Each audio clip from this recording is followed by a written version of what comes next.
Welcome to the bold analysis, ladies and gentlemen. There is something I want us to talk about. Yesterday I was reading an article, and it was an article that I think is an eye-opener to even us here in this country. Eritrean president is saying, I think it's the one from Djibouti, yes.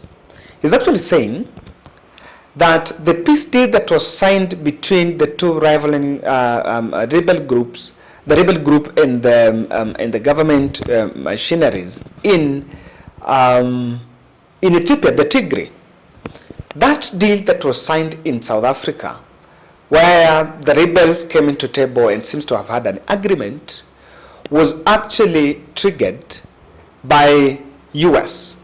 What he's saying, that America was supporting the rebels there.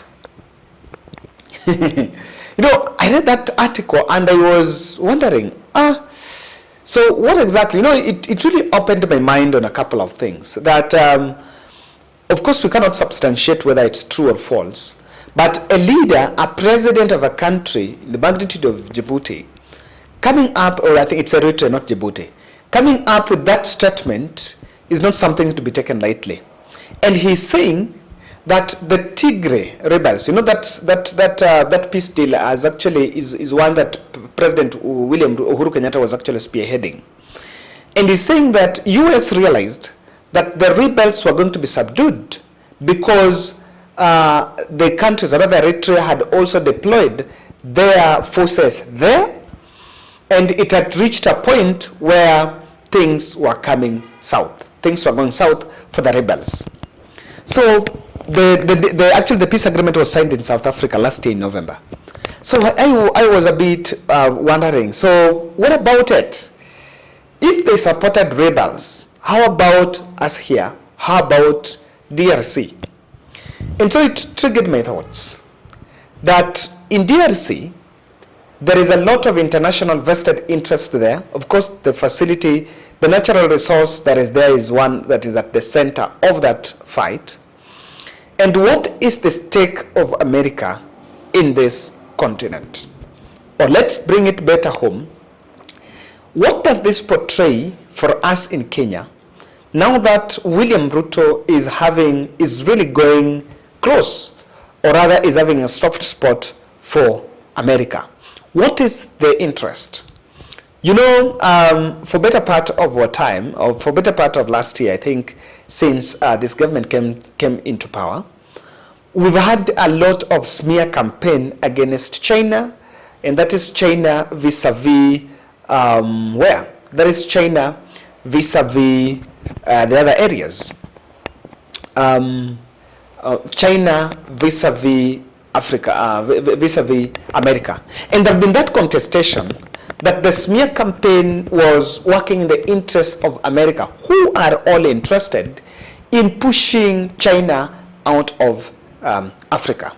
And it's a discussion that I think that's what Revelation comes up with, or rather it comes to that summation, that when we see ourselves as people, we projected ourselves as beggars when we meet the America, the superpowers, we try to beg, while China have also been here giving us loans, while the others are calling them debt traps, that we've fallen to their debt traps in the guise of getting the loans. Now, in that statement, I want just to revisit a bit what this will portend for President William Ruto, or us here in Kenya, as far as that development, or rather that message is concerned. Before I look at that, I want to take this moment to ask you kindly to subscribe to our channel, click the notification bell, and also like our video. I want to say thank you very much for those who support us from different parts of the globe. Asanteni sana. We do this every time because of you. And by the way, you can also share with us development. There is something we've been trying to follow up. I just want to post this question here because I will have to relook at it in my next analysis. I've been looking at this question. We have the people going to the north We've deployed KDF to the north to help us fight the bandits. And that is seen as a ploy for the great intervention. Now, I want you to, for people who have been listening, following up this bandit thing, give us a feedback. What do you think is the weak link? Yes. What do you think is the weakest link in that bandit story? This is just a sidebar. I'm just giving this as a sidebar because I want to come and explore that. The weakest links, if you've been following up, tell me about it. Now back to our topic. It was on what, if America supported rebels there, what does it mean for us here? That one observation I want to make is that our relationship with America, while it is, of course, symbiotic, it's supposed to be symbiotic because we export a lot there and it also boosts us. We've seen them supporting our security operations, or rather our security agendas. They're so open and even giving alerts in terms of where the bad boys from the other side would come to, or rather would target. I've seen them giving some bounty to those who may give leads on the Al-Shabaab, and they've been making a big stride, or rather they have a lot of input as far as our security is concerned. Someone was saying that it's because it's not about our security, it's also because of their security, because they also want to protect their interest here. But one thing that you can see that we might have to look at is, are they really after our democratization? That's a point that I want us to think about. Do you think that they are after our democracy?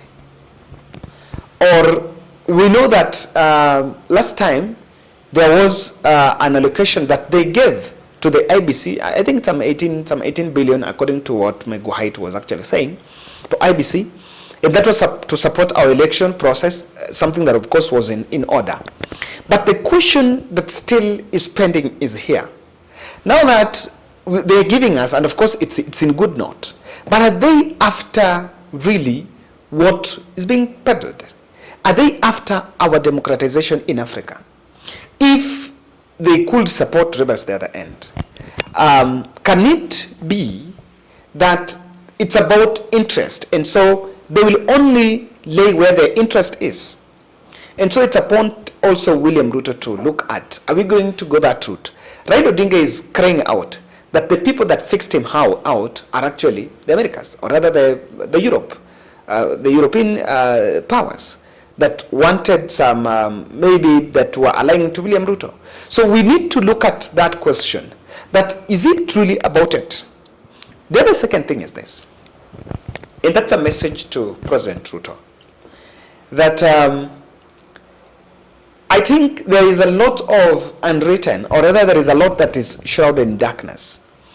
And it's upon him also to examine that while the Europe nations might be posing, or rather projecting themselves as if they are supporting the government of the day, but is there likelihood that they can also support your opponent?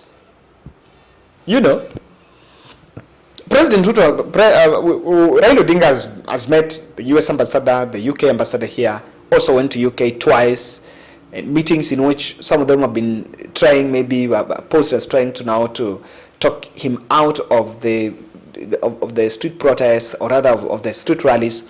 But then, even after that, he still came back and continued with it, even though the intention, according to multiple reports, it was to talk him out of that. So what exactly will that be? Or what exactly that would mean? That it's possible that the same people that supported him can also support your opponent. That's it. So you work for the people. The what you did, or rather what worked in the last general election may not work now. So it's highly possible that in 2022, you must chart your own path. That's why I have been saying, and I've been insisting, that while we are hawking some narrative that, okay, Raila lost and he had all the deep states and all the deep aspects, that narrative is being peddled just to gratify the mind, to create a mindset that we're not going to have an election in 2027. I have seen the son of Ndambo Musalia Mudavadi saying that in 2027 we are supposed to have a walkover. You know, and it's because people have been parading a very, according to me, a very shallow argument that we won with all the deep state and that. So does it exist? That's something that is here.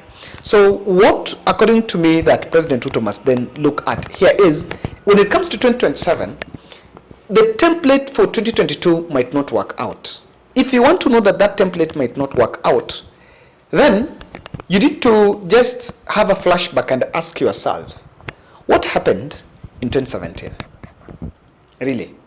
It was not a coincidence. I can tell you that Maraga did not cancel.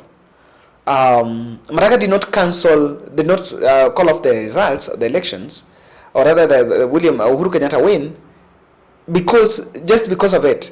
There was a clear suspicion that things went south. In 2017, high-ranking official at the elections management body, Musando, passed on. And so I can tell you that in 2027, we might have high octane, because the tables might turn. If people lifted you, of course, government is never perfect. Things might not work their way. So there is also one thing that I might also have to see.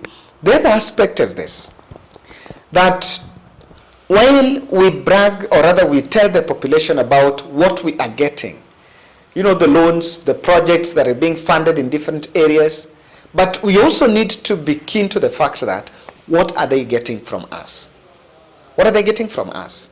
We might blindly say they are launching that project, they are launching that project, they are funding that, they are funding these projects. But then the question here is, what are they getting from us? What are they getting from us? So that's why I insist that our relationship with America had to be relooked keenly in the light of what has come out. Ladies and gentlemen, that's my take. Let's meet in the next.